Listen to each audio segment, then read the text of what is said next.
Alam mo ba na may mga taong idineklara ng gobyerno na patay kahit buhay pa sila? Sa Culion Island sa Palawan, nangyari ito talaga. Noong panahon ng mga Amerikano, ang mga pasyenteng may ketong ay dinala roon at agad na inalis ang kanilang pagkatao sa batas. Wala na silang pangalan sa papel, wala na silang karapatan. Patay na sila sa mata ng Estado pero humihinga pa rin. Mahigit 50 taon silang nakulong sa isang pulo na hindi nila kayang iwan, pero hindi iyon ang pinakamakakakilig na bahagi. Sa mga record ng Misyong Katoliko sa Culion, nagsimulang mag-iwan ng mga testimonya ang mga pasyente.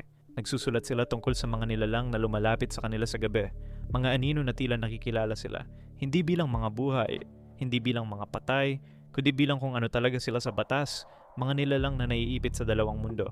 Parang ang mga maligno mismo ay nakita ang puwang na nilikha ng kolonyal na sistema, at doon sila naghintay.